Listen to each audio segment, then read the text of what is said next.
Good morning దేవుని ప్రియ కుమారుడు, good morning దేవుని ప్రియ కుమార్తె. Special good morning to you.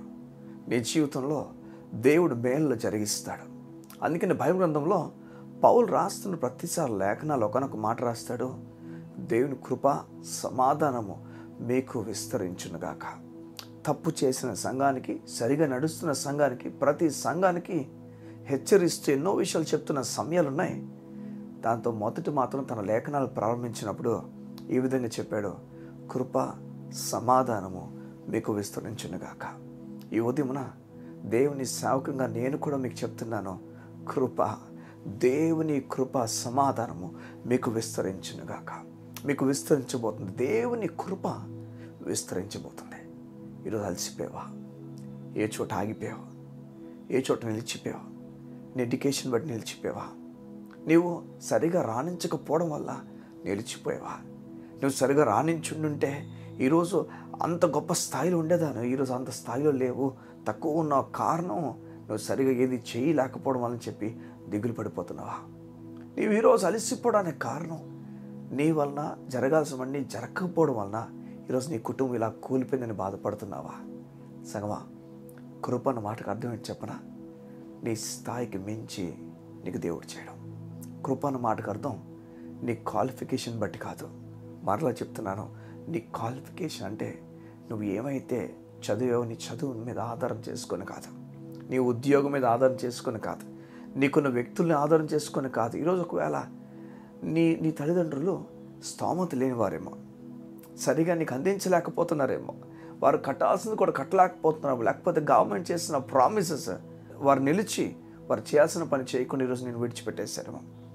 ఈరోజు సతమతం అయిపోయి ఇది జరుగుంటే నా జీవితం బాగుంది అనుకుంటున్నావేమో. ఈరోజు దేవుడు నీతో మాట్లాడుతున్నాడు, కృపలో ఆశీర్వదించబోతున్నాడు.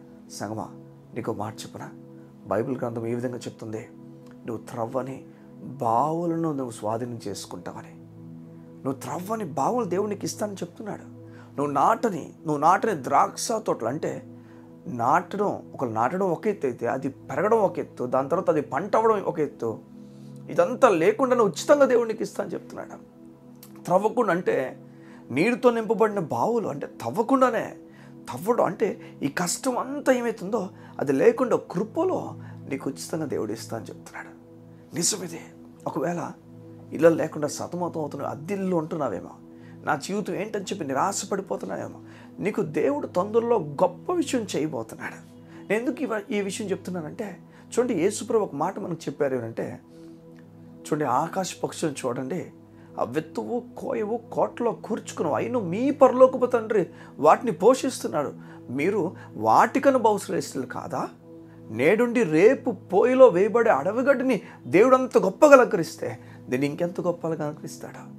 అంటే చూడండి, దేవుడు వాటి గురించి మాట్లాడుతున్నాడు కాదు, కానీ వాటిని చూపిస్తూ వాటిని పోషిస్తున్న దేవుడు నిన్ను కూడా పోషిస్తున్నాడని చెప్తున్నాడు. సగం ఈరోజు లోపల ధైర్యం నీకు రావాలి. ఆ ధైర్యం అంటే కృపలో నాకు జరగబోతున్నాయి. చూడండి, దేవుడు ఎవరైతే కృప గురించి కనిపెట్టుకుంటారో వారు బట్టి సంతోషంగా ఉన్నాడు. ఎవరైతే మన దేవుడు శిక్షించేస్తాడో, నా పైన కోపంగా ఉన్నాడు, నా పైన రగిలిపోతున్నాడు, నన్ను చంపేస్తాడు, ఈ భయాలతో ఉదయాన్ని ఉన్నావేమో. ఈ భయాలు దేవుని దగ్గర అవసరంలే. నీకు తెలుసా, ఆ సింహాసనం పేరు ఏం పేరా?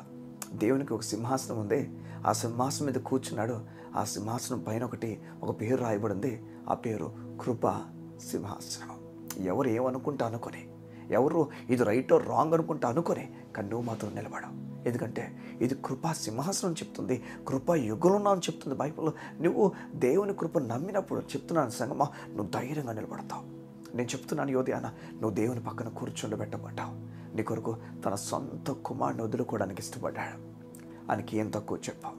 ఆయనకి ఏం తక్కువ? పరలోక రాజ్యంలో కేవలం నువ్వు తక్కువనే కదా నీకోసం భూమి మీదకి అడుగుపెట్టడానికి ఇష్టపడ్డాడు. నేను చెప్తున్నాను, గొప్ప కార్యాలు దేవుడు నీకు చేయబోతున్నాడు. ఎవరు ఊహించలేని కార్యాలు నీ జీవితంలో జరగబోతాయి. నీవు కృపను నమ్మడం ప్రారంభిస్తే, అది సత్యమును నమ్మడం ప్రారంభిస్తే, అవును దేవుడు నాకు నీతిని ఇచ్చాడు, నేను మరలా మెప్పించి నీతిమంతుడిగా అవ్వాల్సిన పని లేదు, నేను దేవుని ఎదుటి నీతిమంతుడున్నాను ధైర్యం నువ్వు కలిగి ఉంటే, నేను చెప్తున్నాను, నువ్వు ఆ ధైర్యానికి దేవుడు నిన్ను ఘనపరుస్తాడు. ఆ ధైర్యానికి నేను దేవుడు ఘనపరిచి ముందుకు తీసుకెళ్తాడు. ఇదే దేవుడు నిన్ను కోరుతున్నాడు. కృప నీకు తోడైందని నమ్మమంటున్నాడు. నేను 10 సార్లు ఈ మాట చెప్పడానికి ఇష్టపడుతున్నాను. ఒకవేళ నా ప్రీవియస్ మెసేజెస్కి వెళ్ళి చూస్తే, నేను చెప్పిన ప్రతి డైలీ డివోషన్స్ వెళ్ళి చూస్తే ఒక మాట మాత్రం కాన్స్టెంట్గా నేను చెప్తున్నాను, నువ్వు కృపను నమ్మని, నువ్వు కృపను నమ్ము, నీతిని నమ్మని చెప్తున్నాను. కారణం చూడండి, ఒక వ్యక్తి కాన్స్టెంట్గా ఒక విషయం చెప్తున్నా అంటే దాని అర్థం కాన్స్టెంట్గా చెప్తున్న విషయం ఆ వ్యక్తి కూడా కాన్స్టెంట్గా నమ్ముతున్నాను. అవును, నేను నమ్ముతున్నాను, కృపను నమ్ముతున్నాను. ఎవరు ఏమనుకున్నా నేను నమ్ముతాను. కారణం ఈ కృప నా జీవితాన్ని కడుతుంది. ఈ ఉదయం దేవుడు నిన్ను కూడా కోరుతున్నాడు, నమ్మితే గొప్ప కార్యాలు నువ్వు చూస్తావు. అబ్రాహాము నీతిమంతుడని పిలువబడుతున్నప్పుడు అబ్రాహాం బట్టి పిలువబడలే, అబ్రాహాము యేసయ్య ఇచ్చిన నీతి బట్టి పిలువబడ్డాడు. అవును, ఈ ఒకవేళ దేవుడు నీతి వైపు నీ కళ్ళు ఉంచితే దేవుడు కార్యాలు నీకు జరిగిస్తాడు. నేను చెప్తున్నాను, గొప్ప కార్యాలను చూడబోతున్నా. తన కుమారుని కోసం వదులుకున్నాడు, నీకోసం ఇంకా గంభీరమైన కార్యాలు జరగబోతున్నాయి. కళ్ళు మూసుకుంటావా? ఏది నీ గురించి ప్రార్థన చేయడానికి ఇష్టపడుతున్నాను. మా ప్రియ పరలోకపు తండ్రి, గంభీరమైన కార్యాలు నీ బిడ్డలో చూచునుగాక. నెమ్మది కలిగి ముందుకు ప్రాణం నీ బిడ్డలకు నేర్పించండి. అయ్యా, నీ లేఖనాలు నువ్వు చెప్పావు కదా, నువ్వు ఎన్నడూ విడువని ఎడబాయువని, నీవు నీ ప్రజలకు తోడై ఉన్నావని. అట్టి ధైర్యంను నీ ప్రజలు కలిగి ముందుకు వెళ్దురుగాక. ఎవరేమనుకున్నా, ఎవరు ఎలాంటి మాటలు వీరి పట్ల మాట్లాడినా వీరు మాత్రం ధైర్యంగా నీ కృపను నమ్ముదురుగాక నా తండ్రి. వీరు నిన్ను మెప్పించాల్సిన పని లేదని అయ్యా, వీరు నీతిమంతులు అన్న ధైర్యపు మాట వీరి హృదయంలో మొదట వెళ్ళి స్థిరపరచబడినగాక. కృపను సత్యంగా నమ్మిన నాటి నుండి వీరు ఫలిస్తారు, వ్యాపిస్తారు, ధైర్యంగా ముందుకు అడుగులేస్తారు. అటు విషయాలు వీరు జ్ఞానం కలిగి నీ ఆత్మచేత నడిపించబడినట్లుగా సాయం అడుగుతూ యేసు నామమున గొప్ప కార్యములు ఈ దినం జరుగుతున్నాయి తండ్రి. ఆమేన్, ఆమేన్, ఆమేన్. వెళ్తున్నా, నువ్వు నీ పనిలోకి వెళ్ళబోతున్నావేమో, లేకపోతే నువ్వు ఏదైనా చోటుకు వెళ్తున్నావు, ఏదైనా చోటుకు వెళ్ళాల్సిన పని ఉందో, లేకపోతే ఇంట్లో ఉంటున్నావేమో. ఓ మాట చెప్తున్నాను, ఈరోజు గొప్ప కార్యం దేవునికి చేయబోతున్నాడు. నేను చెప్తున్నాను, నేను దేవుని కార్యం నీ జీవితంలో జరగబోతుంది. నువ్వు ఎదురు చూస్తున్న ఆ పని దేవుడు జరిగించబోతున్నాడు. God bless you. See you tomorrow.